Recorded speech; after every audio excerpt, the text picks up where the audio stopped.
오늘은 영원한 언약, 영원한 왕이라는 제목으로 시편 두 번째 말씀을 전하고자 합니다. 우리 앞부분에서는 1절부터 18절까지 말씀에서는 하나님의 인자와 성실을 찬양하는 대목이었습니다.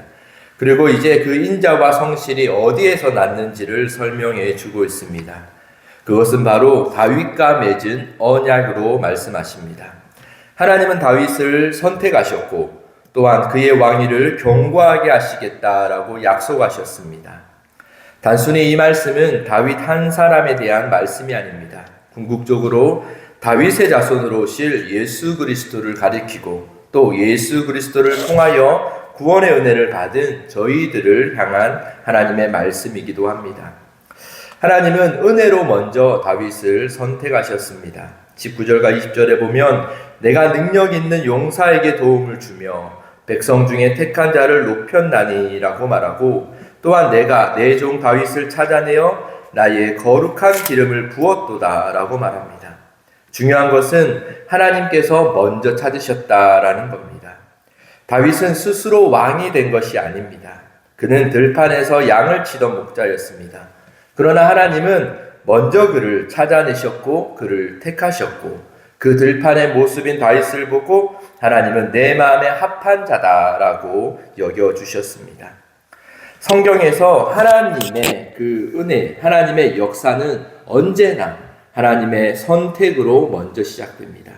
오늘 우리가 함께 예배하고 구원의 은혜를 입었다라고 이야기하는 우리 모두는 우리의 힘과 능력과 우리의 어떤 조건을 보시고 하나님이 우리를 택한 것이 아니라 하나님의 무한하신 그 은혜로 먼저 우리를 택했기에 우리는 지금 이곳에 나와 하나님 함께 예배하는 그런 은혜를 받았던 것이죠. 이것이 우리가 믿는 하나님의 구원의 은혜입니다. 그리고 두 번째로 하나님은 그 택한 자를 끝까지 붙들어 주십니다. 21절에 보면 내 손이 그와 함께하여 견고하게 하고 22절과 23절은 원수들이 그를 이기지 못하게 하며 하나님께서 친히 대적을 물리쳐 주신다라고 그렇게 말합니다. 여러분, 하나님은 우리를 택하시고 택하신 이후의 삶을 우리에게 맡겨두시는 것이 아닙니다. 우리는 하나님께 택함 받은 자이지만 여전히 우리의 본성은 죄로 인하여 오염되고 왜곡되었기 때문에 우리의 힘으로는 그 선을 행할 수 있는 능력이 없기에 하나님은 우리를 택하시고 다시 우리를 내버려 두시는 것이 아니라 끝까지 우리를 붙들어 주신다라고 말합니다. 하나님의 손이 함께 하셨기 때문에 다윗이 왕이 된 후에도 하나님 대적들이 그를 이기지 못하고 그 모든 어려움과 환난 속에서도 하나님의 찬양하는 그 고백이 여전히 이어질 수 있죠. 우리의 성도들도 마찬가지입니다. 우리가 믿음을 지키는 것 같지만 사실 하나님께서 우리를 붙들어 주셨기 때문에 우리가 여기까지 온 것입니다. 우리는 연약하고 실수하고 넘어질 때도 있습니다. 그러나 하나님께서 붙드시기에 우리는 완전히 엎드려지지 않고 버려지지 않는다라는 것입니다. 우리가 매일매일 하나님을 찬양하고 고백해야 되는 이유는 바로 이것입니다. 하나님이 우리를 붙드셔서 우리에게 끊임없는 은혜와 하나님의 그 인자로 또 하나님의 성실로 우리와 함께 하시기에 우리는 그 하나님을 매일매일 찬양하며 나아가는 자들이 되어야 합니다. 그리고 이 다윗 언약은 그리스도 안에서 완성됩니다. 주는 나의 아버지시요 라고 고백하고 그를 장자로 삼고 라고 말합니다. 이 말씀은 다윗에게 부분적으로 이루어졌지만 완전하게 예수 그리스도 안에서 성취되었습니다. 특히 27절의 말씀에 보면 장자라는 표현이 있는데 이 표현은 단순히 아들이다, 첫째 아들이다 라는 게 아니라 가장 높은 자, 상속자, 왕권을 가진 자라는 이런 의미를 가지죠. 예수님만이 만왕의 왕이시고 그 예수로 인하여 우리가 하나님의 왕같은 제사장이 되었다는 사실을 잊지 않고 살아가길 원합니다. 우리는 이 땅에서 하나님 안에서 하나님의 말씀 안에서 겸손함을 가지고 살되 우리는 이 땅에서 하나님의 상속자이며 하나님의 왕같은 제사장이다라는 사실을 기억하고 또한 자부심을 가지고 살아가는 자들이 되어야 합니다. 마지막으로 하나님의 언약은 변하지 않음을 오늘 말씀은 보여줍니다. 이 34절입니다. 내 언약을 깨트리지 아니하시고, 35절입니다. 내가 다윗에게 거짓말하지 아니할 것이다 라고 말해요.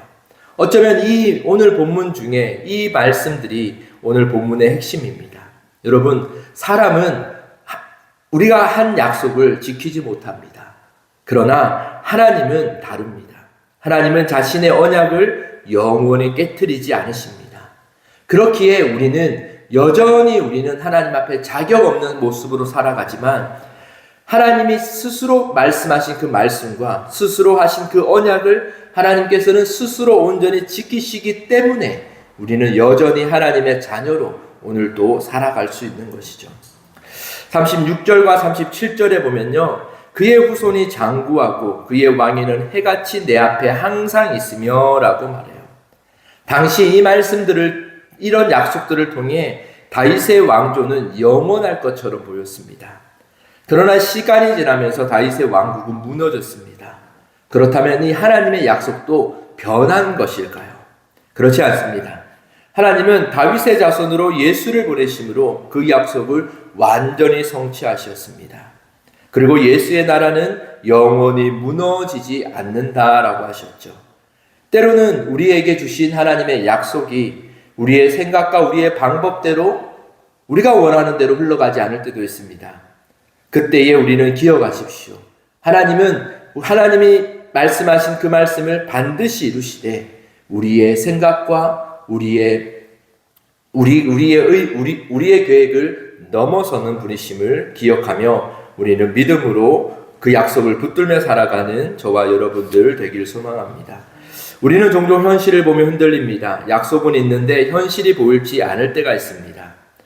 그러나 하나님은 그 약속을 잊지 않으셨다라는 것을 기억하십시오. 아브라함도 기다렸고 다윗도 기다렸고 이스라엘도 기다렸습니다. 그리고 마침내 하나님의 약속은 반드시 이루어졌습니다. 하나님의 약속의 시간은 때론 우리가 느끼기에 늦는 것 같지만 분명한 사실은 결코 틀리지 않는다라는 사실입니다. 그렇게 우리는 인내의 그 연단을 가지고 그리스도인으로 오늘 하루를 살아갑시다.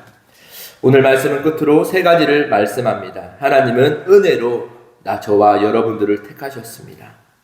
그리고 하나님은 그 택하신 저와 여러분들을 끝까지 붙드시고 하나님이 말씀하신 그 약속은 반드시 이루어 가십니다. 그렇기에 우리는 지금 내 눈앞에 있는 현실이 나를 두렵고 어렵고 막연하게 할지라도 우리는 그 현실을 넘어선 하나님의 약속을 바라보며 오늘 하루를 한 걸음으로 나아가야 합니다. 이 다윗의 왕국은 사라졌지만 다윗의 자손 예수 그리스도의 나라는 영원할 것입니다. 그러므로 우리는 어떤 상황에서도 믿음으로 고백합시다. 오늘 하루 하나님은 신실하십니다. 하나님은 약속을 지키십니다. 또한 예수 그리스도는 영원한 나의 왕이십니다. 라는 것을 고백하는 저와 여러분들 되기를 소망합니다. 기도하겠습니다. 거룩하신